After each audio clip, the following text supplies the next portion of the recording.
Narcissist behaviour இப்போ இருக்க ஒரு கப்பிள்குள்ளே இது நிறையவே நடக்குது.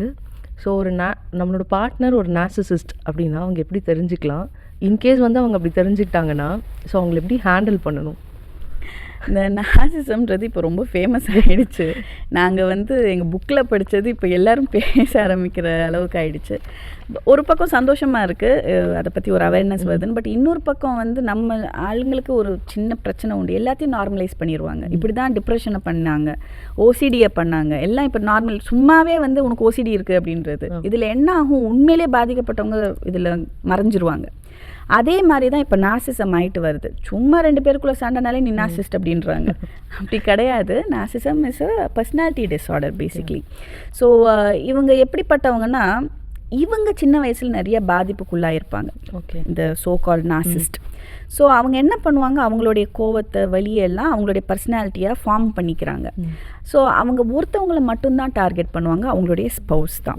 அது ஆணோ இல்லை பெண்ணோ ஒருத்தவங்களை டார்கெட் பண்ணுவாங்க. மொத்த உலகத்துக்கும் அவங்க ஒரு சாமராக இருப்பாங்க. இப்படி ஒரு மனுஷனா, இப்படி ஒரு சிரிப்பா, குழந்த மாதிரி சிரிப்பா அப்படிலாம் இருப்பாங்க. ரொம்ப ஹெல்ப்ஃபுல்லாக இருப்பாங்க, கேட்குறதெல்லாம் கொடுப்பாங்க எல்லாம். ஆனால் அந்த ஒரு பர்சன் அவங்க ஸ்பௌஸ் கிட்ட மாத்திரம் த அதர் சைடு, அப்படியே ஆப்போசிட் சைடு காட்டுவாங்க. காசு கொடுக்க மாட்டாங்க, ஹெல்ப் பண்ண மாட்டாங்க, நீயே போய் பண்ணுவாங்க. உடம்பு முடியலன்னா கூட என்னன்னு கேட்க மாட்டாங்க, ஒரு மாதிரி உதாசீனப்படுத்துவாங்க. பார்த்துக்கலாம் போ அப்படின்வாங்க. இல்லைங்க எனக்கு ஹாஸ்பிட்டல் போகணும், நாளைக்கு போய்க்கலாம் போ அப்படின்வாங்க. அந்த ஒரு இன்ஹியூமேனாக நடந்துக்குவாங்க. எல்லாமே இருக்கும். அண்ட் டிசிஷன் மேக்கிங் விட மாட்டாங்க, இவங்க தான் அவங்களுக்கு டிசைட் பண்ணணும்னு சொல்லுவாங்க. அண்ட் அவங்கள எதிர்த்து கேள்வி கேட்டால் அவங்களுக்கு சுத்தமாக பிடிக்காது.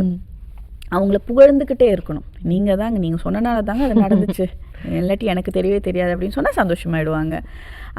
And they might also cheat. அவங்களுக்கு அந்த ஒரு பழக்கமும் உண்டு. இந்த ஸ்பௌஸை எவ்வளவு கீழ்த்தரப்படுத்தணுமோ அதுக்காக இவங்க வெளியே போய் சீட்டிங் பண்ணுவாங்க. மற்றவங்க கிட்ட நான் வீட்டில் ரொம்ப கஷ்டப்படுறேன்னு சும்மா சொல்லுவாங்க. அண்ட் பேசிக்காக ரெஸ்பெக்ட் கொடுக்க மாட்டாங்க. ஃப்ளாட்டரிங் அவங்களுக்கு ரொம்ப பிடிக்கும், அவங்கள புகழ்ந்துட்டே இருக்கணும். அண்ட் வெளியில் ஒரு உலகமும் வீட்டுக்குள்ளே ஒரு உலகமும் மெயின்டைன் பண்ணுவாங்க. இதெல்லாம் நார்சிசமில் வர கேரக்டர்ஸ். இதில் மாட்டிக்கிற பெண்கள் என்ன ஆகும்னா, மோஸ்ட்லி ஹவுஸ் ஒய்ஃப் தான் மாட்டிக்கிறாங்க. அவங்களுக்கு என்ன பண்ணணும்னு தெரியாது. அவங்க நினச்சிக்குவாங்க எல்லாருமே, எல்லா ஆண்களும் இப்படி தான் போல இருக்குது, கல்யாணம் ஆட்டாயெல்லாம் ஆம்பளைங்க இப்படி ஆகிடுவாங்க போல், அப்படி ஒரு ஜென்ரலைஸ்டாக பார்த்துட்டு இருந்தாங்க. அதுக்கப்புறம் தான் அவங்களுக்கு புரிஞ்சிச்சு, இல்லை இது சம்திங் ராங், இப்படி இருக்க வாய்ப்பு இல்லை. அது எப்படி ஒரு மனுஷன் 4 பேர் முன்னாடி நம்மளை புகழ்ந்துட்டு ரூமில் எனக்கு ஜுரம் அடிக்குதுன்னா பக்கத்தில் கூட பார்க்கலன்னா அப்போ ஏதோ தப்பு நடக்குது அப்படின்றது இருக்கும். ஸோ இவங்களுக்கெல்லாம் நான் சொல்கிறேன், நீங்கள் கேட்ட second part of the question என்ன பண்ணலான்னா ஒன்றும் பண்ண முடியாது. இதில் நார்சிஸ்ட்டை நம்ம மாற்ற, ஏன்னா இட்ஸ் அ பர்சனாலிட்டி டிஸ்